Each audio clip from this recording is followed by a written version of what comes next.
much for making it. My name is Michael Polson. I am the director of the Cannabis Research Center at UC Berkeley.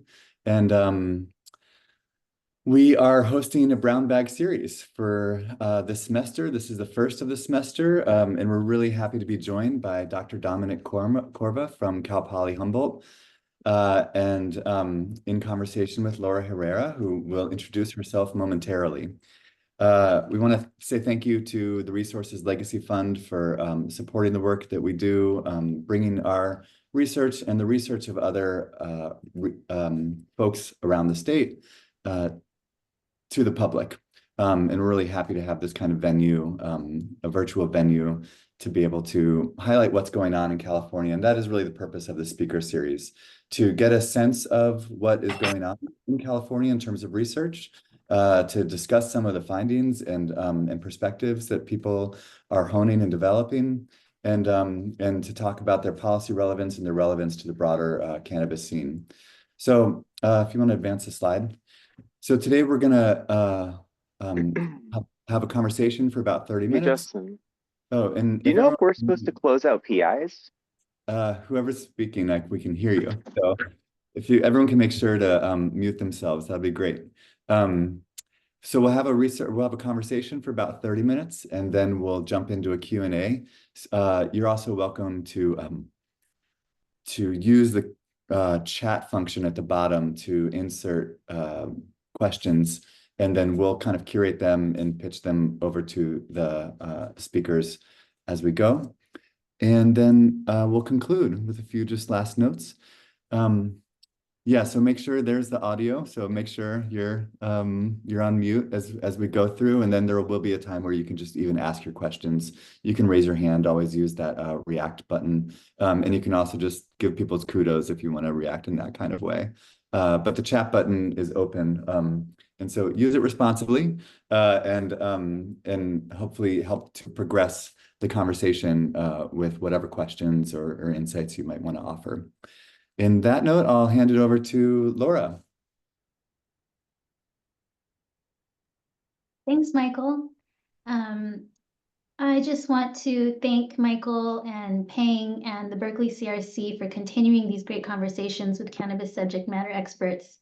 I myself am more of a financial analyst these days, but continue to work in the cannabis industry as a community-based researcher, and focused on cannabis education at this point. But what I really love about this Legacy Genetics project is that it's about applied research and community-based participatory research, as a way to interact with community members, organizational representatives, and academics to come together as collaborative partners. And so with that, I want to first let me drop a link in the chat for everybody.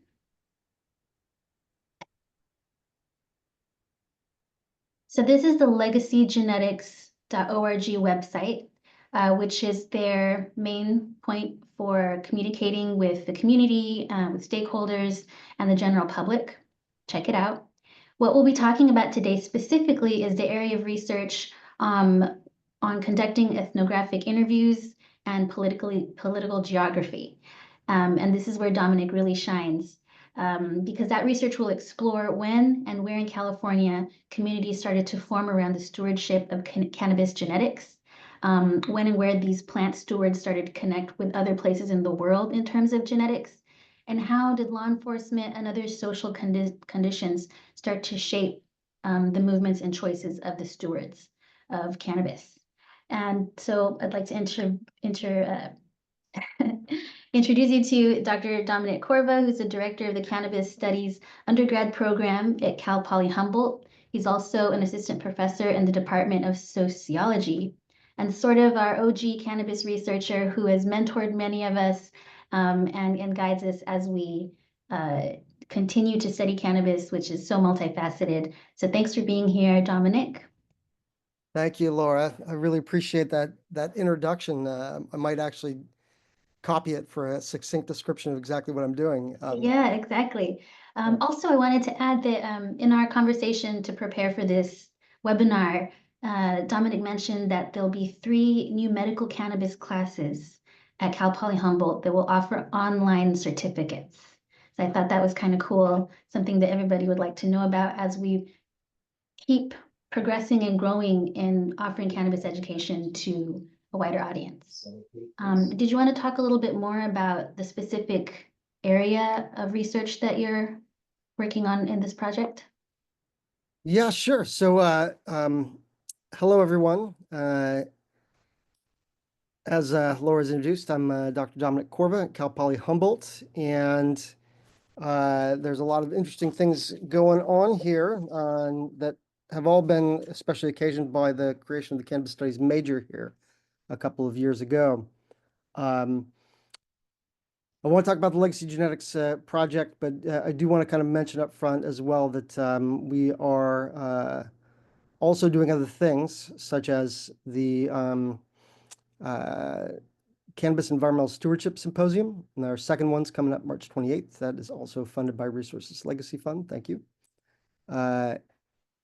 And we're also, and we're waiting on the finalization of the rules, but we are part of the team or the team that is going to be grading cannabis appellations petitions with a contract with CDFN. So that, in addition to our major and our minor, which we continue to build out with new courses, and coming up very soon in the next year or so, a certificate in medical cannabis studies, which also is it's stackable. So if you get that certificate, you could also actually get credit towards major or minor. So with that said, the thing that is occupying most of my time these days is the Legacy Genetics grant from the Department of Cannabis Control from around about a year and a half ago.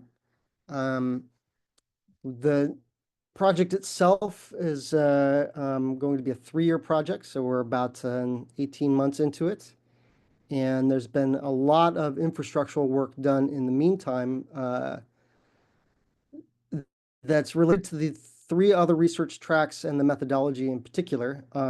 My research track, and if you go to the Legacy Genetics site, you can see webinars that are specific to each one, is connected to the other ones in particular ways, and we'll go over that in a moment. But my task in particular, my subscope that I'm doing, involves doing archival research and conducting ethnographic interviews in support of delivering 2 academic articles at the end of this. One is about the diversity of cannabis communities within California around plant stewardship, and Laura described that really well, their emergence and how they might have changed over time and been affected by prohibition, as well as California's role in the diversification of cannabis plant stewardship over the last 50 years. We're using the term legacy, but legacy doesn't mean anything if there's not a comparative context. So, obviously there are other legacy places around the world. There are other legacy places within the United States. And we hope that this is, the beginning of a really big research project that, connects with, writing cannabis into history in a way that is not fundamentally scared of the plant, i.e. the fundamental issue with prohibition. So, my interviews have been ongoing for about 6 months, and I've been supported incredibly by my graduate and undergraduate research assistants, many of whom are actually on this call today. But I do want to especially single out Caleb Chen, who has been not just an assistant, but really someone who has brought a more youthful interest and expertise and a nerdery around cannabis that certainly expands on my own.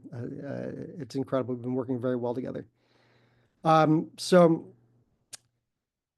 the methodology, or the method through which we're getting through to approximately 100 distinct interviewees, is the snowball methodology. So it derives from the existing network that I already had, and has followed their recommendations and connections onto other folks. And, you know, each person has a different kind of story and a different kind of geography to talk about.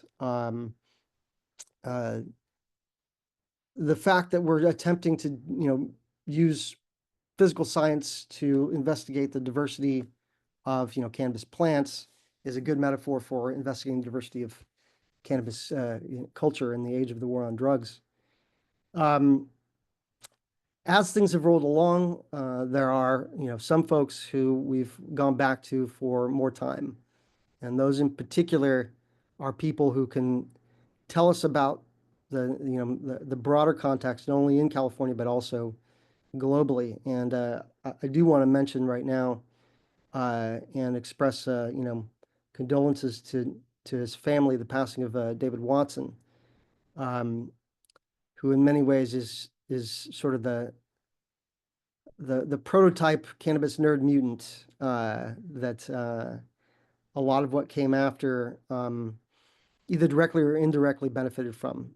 The man's work with plants, but also his networks, you know, across breeding communities, across science communities, in hemp, in medical cannabis. And we were very, you know, blessed to get about 8.5 hours of interviews with him in December. It wasn't enough, let me say. And let me say that, like, for all of these interviews, it's not going to be sort of enough, except for enough to get us started. So one of the things I want to point out is, you know, doing ethnographic research involves, you know, sampling techniques that are limited in time and space by, you know, the budget and who we can get to. And the purpose is not to write the authoritative account that closes off all further research. In fact, it's quite the opposite. The point actually is to model a way of telling the story of cannabis in especially modern times that connects to the still evolving research around cannabis in pre-modern times and the future, and where we go under conditions of legalization with, not after, prohibition. So everyone's story matters a lot for the sort of synthesis of the stories of the places that will come. And also their stories hopefully will open up this field of inquiry that is fundamentally ethnobotanical to me. So that's coming from social scientists. So I'm approaching the botanical from the ethno, whereas much of the rest of our project approaches the botanical, you know, from the botanical. But there's still a lot of ethno to it. Right now, the sixth and final webinar that is about IP intellectual property. It's a research track that is related to the other subscopes is in fact going on. It's all going to be recorded and uploaded to the legacygenetics.org site. And so I really encourage folks, if they're interested in the different particular aspects of the project, to go to those and send us questions. There's a, you know, a route for getting questions to us, and reaching out to be included and participated.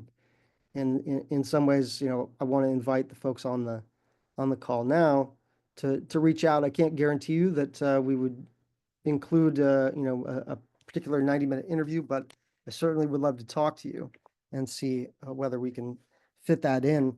The main limit for, you know, what I'm doing is that I want a broad geographic sample in California. And so, you know, in some ways, the easiest folks to get to are, you know, up in my neighborhood, Northern California. But the mandate from the DCC is to examine this story from a statewide perspective. And so this is not restricted to Northern California or the first places you might think of necessarily for these stories. Virtually all over California, there was, you know, breeding and cultivation and plant stewardship blossoming out of the 1960s and 1970s, related to the emergence of the counterculture. But also, counterculture is not singular. There's a lot of different parts to it, a lot of different demographics associated with it. And you know, I'm definitely don't feel like you don't have anything to contribute if you're not in like Mendocino County, is what I'm saying. So I kind of want to get that out there. The interviews are, semi-structured, and they usually are 90 minutes at a time, approximately, and they're autobiographical largely, but with a particular emphasis on asking people to think not just about themselves, but their places and their communities that uh, shape the social context of their plant stewardship, broadly defined. What are So, some of the demographics of the people that you're interviewing who are the cannabis stewards? Are they mostly men? Are there women? What is like the ages of folks that you're talking to? well, I haven't broken down the 23 distinct interviews I've already done and 48 uh, um, 48 total interviews. So there's been a lot of people getting more than one so far. But we are striving for diversity across the landscape. And so uh, the demographics of the people involved are, you know, we don't want to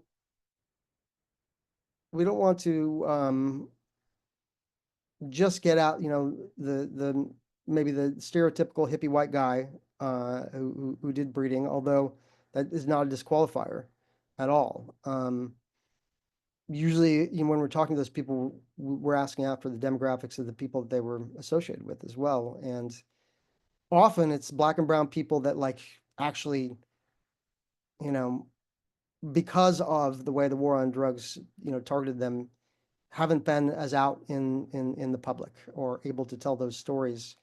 And so, we're getting at the diversity of the communities, not just by the particular person, but like talking about you know, their relationships with other people in other places and often within their own families. So I think that a lot of the stories that get told end up getting told by the people who, were, for whatever reason, more out there. But there's always a community context that is definitely not homogenous. I'm hesitant to share particular details at the moment because these interviews have to be, anonymous until, elected not to be, and we're not far enough in the process to tell that. But, for example, it is often the case that, mothers of intergenerational, cannabis, breeding people who are out there today as maybe the sons or grandsons of these people the women played a huge role, and directly, not just indirectly in stewarding, selecting, and breeding the plants maybe in their individual watersheds. There's, there are things that I can't yet talk about related to famous figures who actually, were co-producing their early stuff with their significant others. And so the diversity of our sample, we're not going out with we need to get X percentage of this, Y percentage of that. It's got to kind of emerge organically, and then we can reflect critically on why or how those demographics are more or less, heterogeneous. It's a long Great to question. actually, it's good that they're anonymous because then people can feel more comfortable telling their story and speaking up, knowing that they're not going to incriminate themselves or their family members, but just to contribute to that data that shows that like from the 60s to the 70s and then the breeding boom in the 90s was happening across the state, not just up north, but in the Central Valley, down south, and there was rural and urban collaborators in the system. Yeah, it was a diverse supply chain ultimately. And so that's actually not, that's an interesting thing because like the current, legal frameworks in California, how that got stood up, more or less, because of local control, meant that the localities who had kind of like accepted cannabis already, a place like Humboldt, could go right to that word like legacy and claim legacy. right, as being important to the county, whereas, you know, the people of Compton, for example, you know, there was no push for legacy retail the way there was a push for, you know, legacy cultivation. And so it's important to keep in mind that that supply chain was incredibly diverse, and that the plant helped a lot of people pay their bills in an economy that was making it harder and harder for people to pay their bills, right? And in an enforcement environment that was, you know, highly differential, depending on what census tract you're in and so forth. So, Can I share a quick story? I know a lady whose husband used to grow, and when they were having a proliferation of helicopters trying to find the sites, she put sunflower seeds, sunflower, like plastic sunflowers, like from a fake plant. She dispersed them amongst her husband's cannabis plants, and their house was the only house that wasn't raided because she disguised it as sunflower plants instead of cannabis plants. that is a really good example of exactly what I was talking about, which is that, you know, especially in the context of how prohibition, you know, created certain social contexts, that, you know, the diversity of the roles that were played in stewarding those plants, you know, they don't boil down to, you know, necessarily the person who's able to speak about them in public, these days. So, and regarding anonymization as well, there are some people who it's very difficult to anonymize. And so there's a little bit more of a kind of upfront acknowledgement of this, and a, you know, probably, you know, depending on the person, you know, more care that has to get taken in terms of what parts of their story they let out. And then in the end as well, it's going to be up to the people who were interviewees, if they want ultimately to not be anonymous, maybe conditions change, so that they're not afraid, like, then they've got that. They've got the transcript, they've looked through it, they've also, you know, done the double checking in terms of what they feel comfortable with. And, you know, ultimately for the project, it's got to remain anonymous, but ultimately it's something that will belong to them. And if they choose to make those stories public, then they will. And so how will their stories contribute to this idea of preserving the IP of legacy genetics? As we're moving into this mainstream commercial cannabis space, and we want to trace the history of California cannabis specifically, and the movement of genetics across our state, how can those interviews contribute to that? For my scope in particular, they will contribute to what we're calling is collective IP possibilities. So places that get written up about in the article, in the articles, you know, can refer to those articles in their appellations, you know, petitions, right? Because you have to tell the story of how your place is a legacy area. So it's emergent, you know, in terms of its support for IP, and not restricted to any particular individual in my subscope. For particular examples of individual IP, those are related especially to the CBPR methodology, and the other research tracks. And I want to 100% refer you to the webinars that are about that, and my co-PIs, especially Dr. Eleanor Kuntz and Janine Coleman, and Khalil Ferguson as well. So I think more broadly speaking, when this stuff all kind of comes out, right?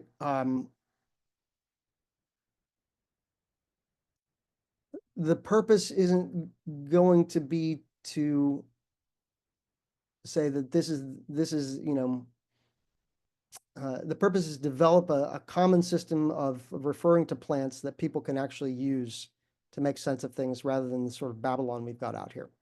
And in that sense, there will be, you know, ranges of certainty and uncertainty.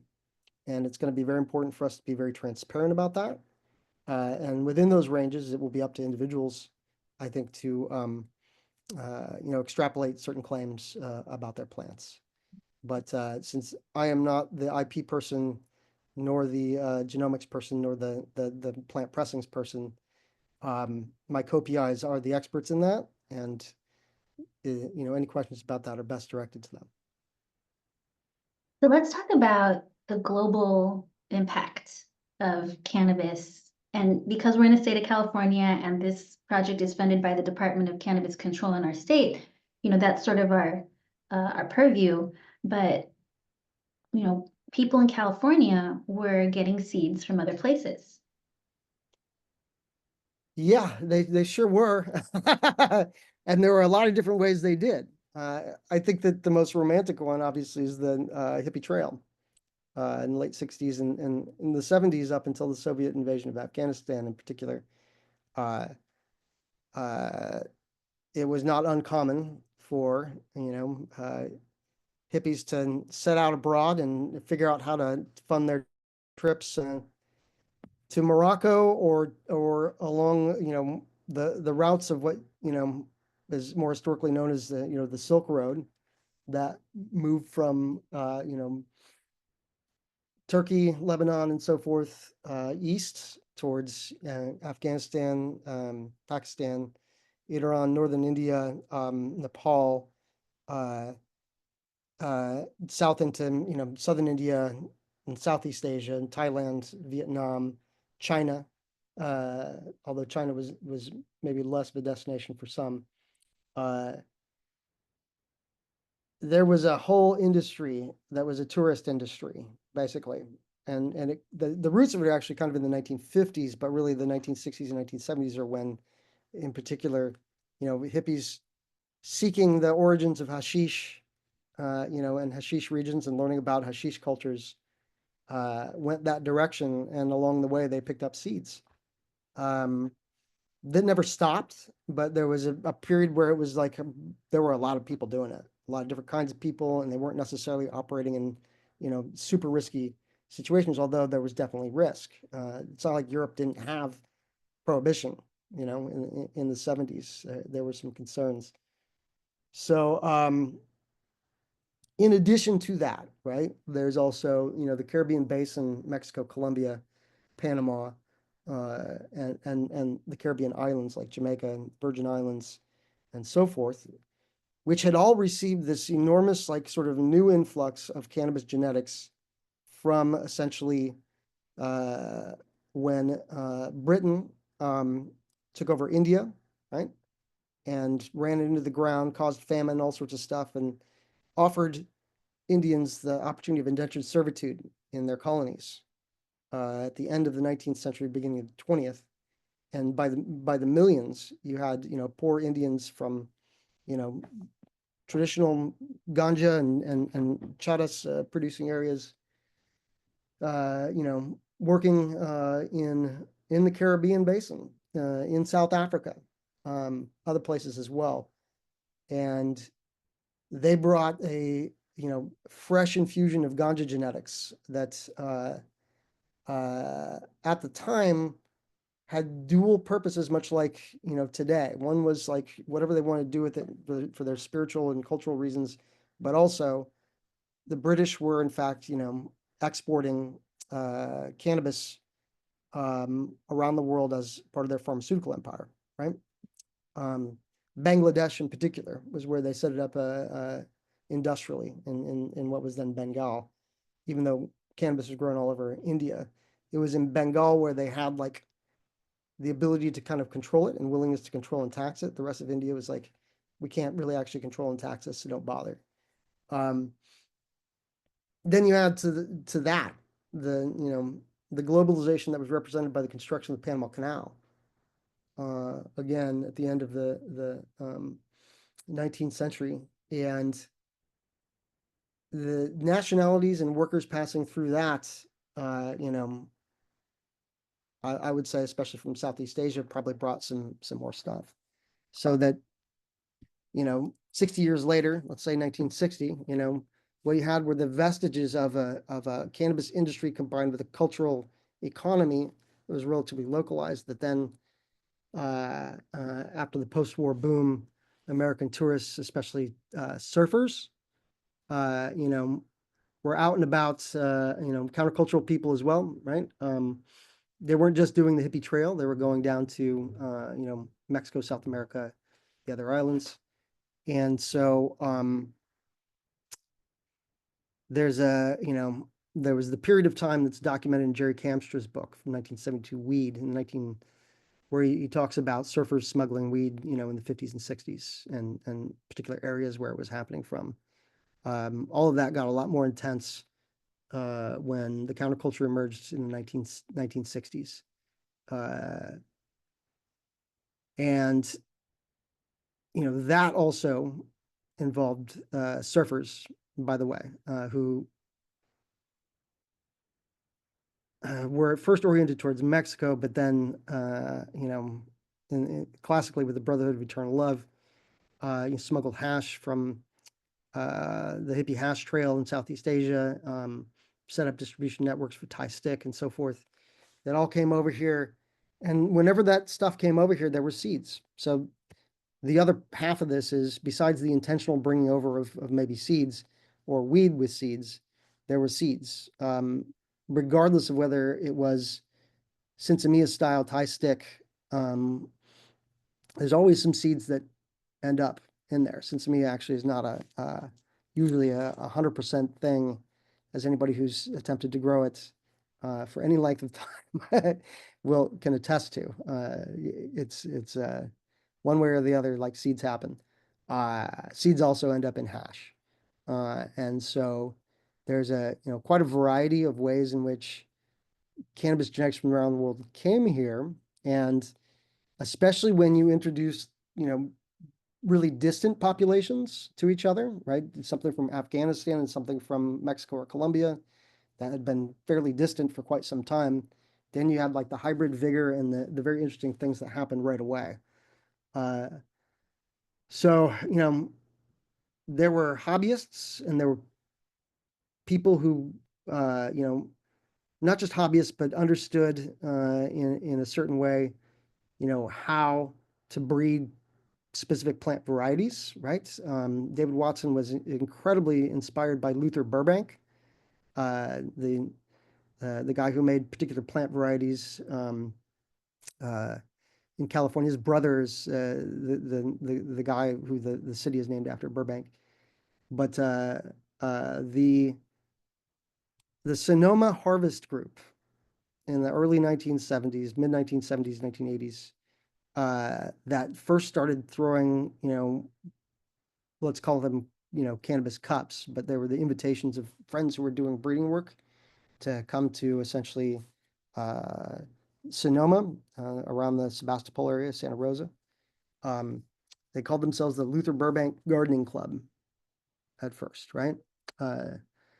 So there was like the nerdiness and love of the plant that came from being hippies, but also, amateur and increasingly professional, plant breeders themselves. And there's a whole long story that kind of goes from there, but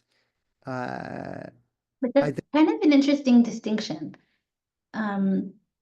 because they weren't drug dealers. Like it was, well, they were, but it wasn't at the scale of like what we saw happen, in the 90s and onward, right? Is there like a distinction between people who were like growing for themselves and, maybe as a form of economic empowerment and community stuff, and then there was people who were growing in large amounts to distribute to other places and then had a plan to move it? Like, when did that happen? Like, what's the difference between when it was more of a clandestine enthusiast thing and then it became like a drug movement? but remember that like hash smuggling was the big thing, and that not just hash, but weed smuggling from Mexico, Colombia, Jamaica, and Thailand, and that some of these people were connected to what was going on with that. It's tough because it's just a matter of kind of scale and density, right? Of networks that are connected. It's not an easy, you're either or here. It's a continuum, right, of orientations. And what all of those orientations shared was, a rejection of what was available to them in terms of a meaningful livelihood in society, framed often specifically, against, industrial and post-industrial, capitalism in the United States. I would say one of the big differences that really emerges later is, the split between the people who actually thought that capitalism would help and the people who remained critical of capitalism in terms of, its relationship with cannabis. So, there was a shift from, growing seeds and selling them and giving them to your friends and trading them and so forth, and producing them at volume, which would later be part of a green rush of sorts, which certainly, traces its roots to Santa Cruz and Sacred Seeds that David Watson and his wife Diana started. And they were the Sacred Seeds Collective. And then, the approximately 250,000 seeds that David brought to Amsterdam, which became, the major breeding stock for the seed companies that then sold them back to California and everywhere else around the world. So like there's a chain of custody, that moves around and is dependent usually on the availability of legal protection of some sort, right? They're not enforcing here, so we're going to do it. And then like enforcement starts to happen. So like, what are we going to do? Is there a place where, the question that David Watson asked himself in particular is like, is there a place where I can really do this at, Luther Burbank style, rather than, the scale, which was large in Santa Cruz, but nothing like what he could do in the Netherlands, because the Dutch laws allowed for actually, research on cannabis in a way that they did not in the United States. You had to go through the DEA here. You did not have to go through the DEA there, right? And those laws changed over time, and there were all sorts of things that happened along the way, Operation Green Merchant, and so forth. So I think what you're referring to in particular, in my mind, makes me think of the term green rush, and the way that I think it's, different people have different, periodizations of what that is. But for me, it's approximately, for California, approximately between, 2010, 2018, where the legal, consequences of doing, of scaling up were possible because of the goodwill that medical cannabis had, passed on to the people of California. In many ways, legalization is a reaction to the green rush, because people weren't as mad about medical cannabis as they later got mad about essentially commercial cannabis, and the legal framework with it's so strict and overregulated is a direct response to, essentially the what they perceive to be the greed of the green rush, right? Like it's not, let me not just that's an analytical way to think about it. Like when you look at the line between the people making money and doing good and the people making money and doing bad, it's not that clear necessarily. Sometimes it's just the scale at which it was happening. But you can think of the green rush as something that started in the 1970s, when the price of cannabis, wholesale cannabis, I just reread Watson's 1979 Soil Seeds and Soul article, and he was referring to pounds going for $3,000 a pound in 1979. $2,000. $3,000. So if you adjust that for inflation, do some math. I was looking at other prices at other times, and I think that I was hearing $1,100 a pound in the late 70s in Humboldt. And in 2013, when I made that calculation just for inflation, that is $14,000 a pound. So at that moment, like the hobbyists who love weed and the people who, thought weed was fine, but especially fine because they can make a lot of money, to me, the war on drugs initiated the green rush, right? It's prohibition, restricting supply and restricting research and restricting all this stuff that turned it into essentially a commodity with exchange value that exceeded gold by quite a lot. So this is, some of the cultural context. The 90s, you want to talk about the 90s, supply was restricted because eradication peaked in the late 80s, and not just in California. And so like what happened was that the inflation was kind of locked in, right? And it was locked in, but people were putting in more work to get the amount of weed. They were indoors, all the extra inputs, hiding under, under trees, doing guerrilla grows, planting sunflowers in canopy. There was a lot more work to get to that value, I'd say. And so that set up another interesting era that then medical cannabis comes along and also changes in some ways. Read all about it in the articles, but this is where we're at right now. Wow, fascinating. But we're moving on to Q&A. And we had a question that was sent to us via email, and I put it in the chat because it's a very well thought out, intricate question. And so it's from Shango Los, who has a podcast called Shaping Fire. And he asks, provenance of cannabis varieties is not only important for personal prestige reasons, for like the grower, the steward, but nowadays there's a huge compensation aspect attached to creating sought after varieties, which we've kind of discussed. So giving credit for those varieties, especially the classic ones, like you mentioned, like the Thai stick, those really kind of epic varieties we don't hear of so much. It depends a lot on he said, she said, and informed guesses, right? We don't know exactly who hybridized what or where they got the seeds. That's kind of all subjective at this point. But with the origination of so many of these varieties in Northern California, that are also claimed by other regions, what do you propose as a historical standard that should be met when giving official historical attribution for a particular variety? Which is, we kind of touched on this. It's like, how do we say this person cultivated and hybridized OG Kush with Thai stick? Like, how can we, this person is asking, how can we narrow that down? How can we give credit where credit is due? Or can we? Yeah. So a couple of things. One is that the purpose of the study at large allows us to begin to sort that stuff out, not finish sorting it out. And it does so by allowing the he's and she's to say, right?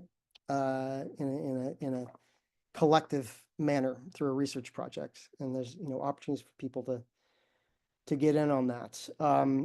The other one is, I don't think people understand how much like distinctive varieties of cannabis are historically, temporary.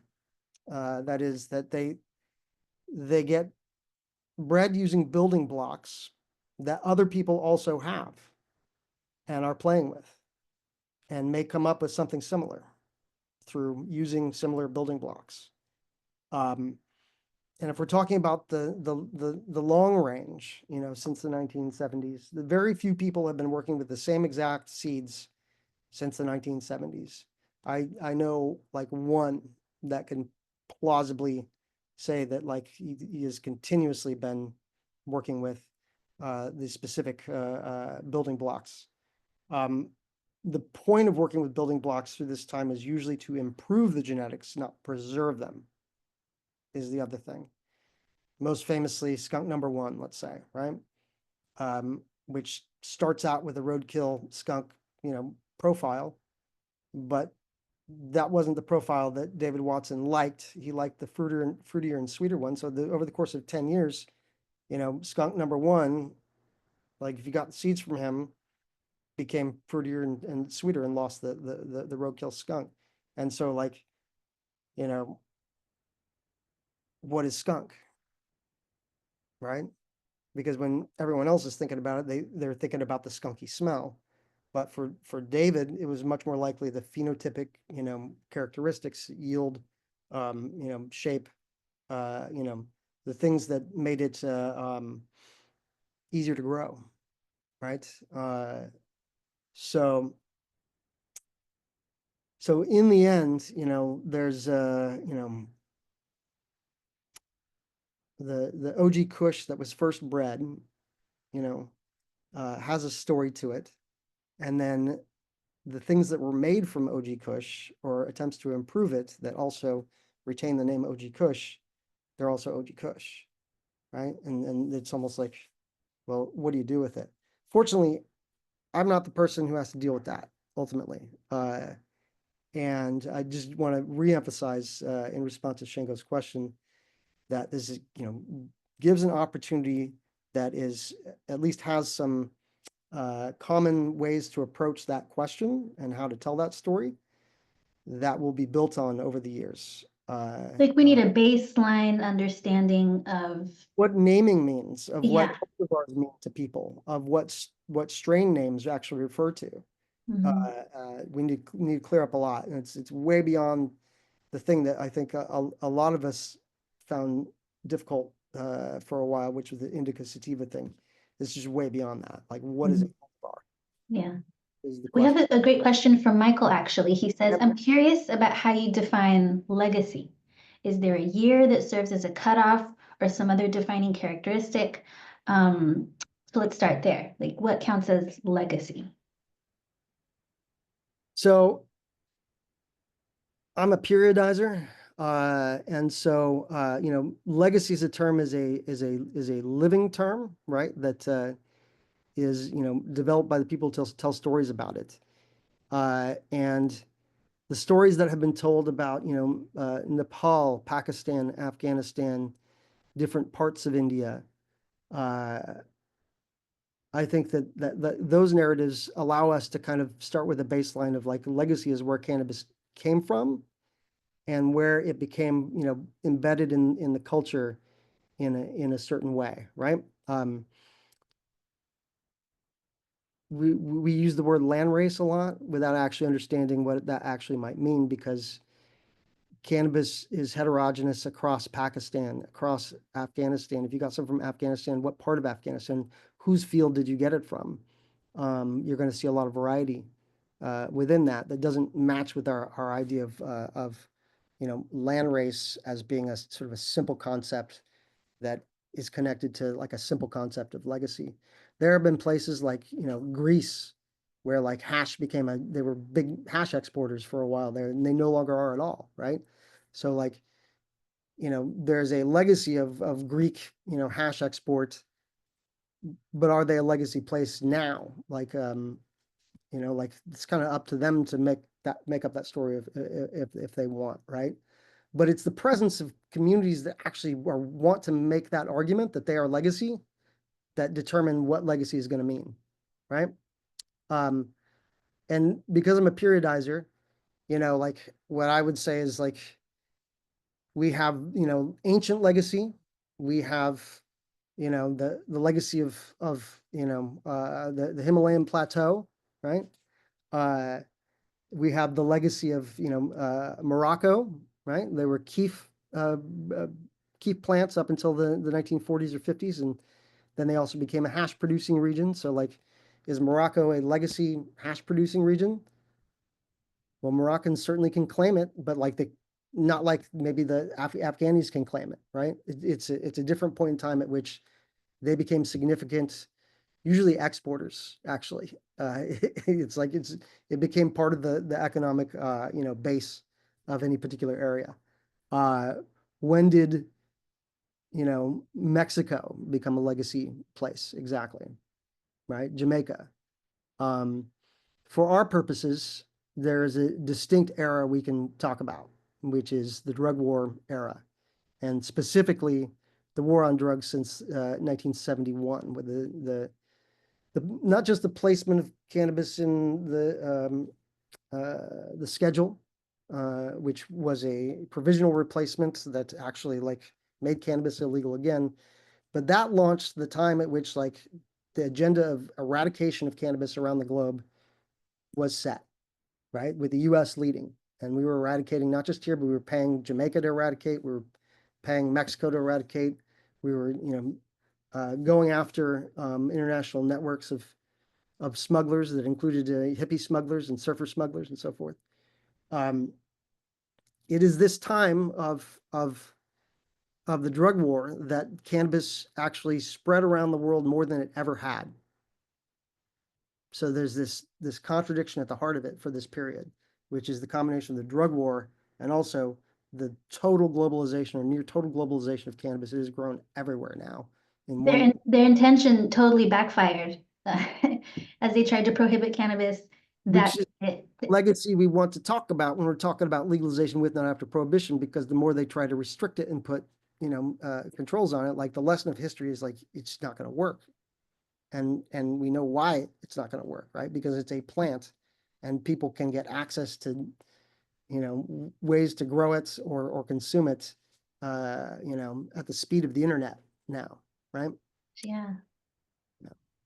So as we wrap up, we have just a few minutes left. It's evident that we can only capture our California story for now, because that's a huge lift to just try to talk to all the different people who are involved, get their stories, get the qualitative data, quantitative data, the plant biology data. It's a lot for us to gather as just one state with diverse communities. But hopefully it can be a template for other places who do want to capture their story and start to document and codify their cannabis culture. So thank you so much for being one of the leaders, kind of the tip of the spear of this effort to make people comfortable talking about it, sharing their history, and really, because you are an educator, being able to inform other people about not just the history, but maybe give us a peek to what's happening in the future, a projection. I appreciate that. I want to just say something real quick, which is that it is also going to be opportunity for other people in California and places that I do talk about to revise that history, correct it, add to it, and so forth. I'm not claiming ownership. And for me, it's about being able to put on the record the other side of the drug war. Yes, amazing. The history we have is the history that's been told by the drug warriors, and so there's a bigger stake in here for me, and so I have a lot of really great colleagues like Michael Polson and yourself that are on that boat as well, and we could not do it alone. We could not do it alone. We absolutely need each other. We need these networks of researchers and people that consider themselves part of the research process to really be able to do this. It's a living story that we're still telling, and nobody can have complete ownership of it. And we still haven't heard from a lot of people in the space. So I'm excited to continue these conversations, and hopefully we can continue to direct money to these research projects and these collaborative projects. We haven't heard of the DCC's next round of academic research grants. I don't think they've announced that yet, but this is a 3-year project. So I wish you luck. And if you need any support, I'm happy to be part of it. And everybody who's listening today, as he mentioned, visit the website. I'll put it in the chat again, just in case anybody missed it. It's legacygenetics.org. You can see some of the introductory or the launch video that they already had. And Janine from Origins Council was doing a webinar today, so she'll be posting that video. And just continue to check in and see how the project's going and see how you can contribute, or other people who might be important to the story can contribute. But thanks so much for your time today. Do you want to close us out, Michael? Sure, yeah. And Dominic, can I just ask, do you have any working titles for I know the academic papers are probably some ways away, but if you had to pin it down, is there boxes that you're thinking of right now for the 2 articles or any other products that you're excited about? I'm thinking as a political geographer, I could really see a cool map coming out of this, maybe change over time, any kind of depictions of what you're finding. Well, for sure, because we need to do something about the existing maps that purport to show how cannabis moved around the world. They're much too simple and kind of reproduce colonial frameworks. For sure. Let me just say that in terms of working titles, I want to largely stick with like descriptive titles. So, Yeah. California in the global context and regions in California. Just Perfect. pin photography on that. Yeah. That's wonderful. Well, obviously, I mean, we could expand this to a 4-hour session pretty easily. I think there's a lot to discuss here, and it's really exciting. I've been following and listening. I've never been able to attend, but I do listen afterward to these great webinars you all are producing, and I'm really happy for that kind of public gem. So as Dominic mentioned, we are researchers. We're trying to get researchers to talk to each other, to understand what each other are working on. That's the purpose of this conversation series this year. We don't really see kind of like I mean, other than the work that Dominic's been doing up at Cal Poly, a place for us to come together and to understand kind of cross campus. And this is a really unique opportunity in terms of the research that's coming out of California because of the funding dedicated from Proposition 64. So this is just another in a series of conversations. Later, we're going to be having Katya Moisiva and Alex Rawigan from MIT. Katya is from UC Irvine. Later, we'll be talking to Caitlin Reed, a colleague of Dominic's up at Cal Poly Humboldt, and then also with Robert Eiler over at Sonoma State. And there's a couple other events in process, including a seminar on the Americas and cultivation, kind of a cross-country perspective that we'll be hosting with some colleagues of mine in Colombia. And we're working on a collaboration too with growers from Nevada County and some work that they've been doing on a video project. So we'll be posting more about that as the semester goes. Here you can follow, we'll leave this up for a few minutes after we officially stop, but you can sign up for a monthly newsletter on the left, and you can follow our link tree to all of the sites that you might be interested in on the right. And yeah, go check out the webinars and the website on legacygenetics.org. And I want to give a big thanks to Peng, who helped to organize this, to Laura for moderating, and especially to Dominic for taking the time out. Despite the conflict with his other webinar and sounds like some meetings with deans and such. So thanks everyone also for taking the time and joining us, and I hope you'll come back. Thank you. Thanks, everyone.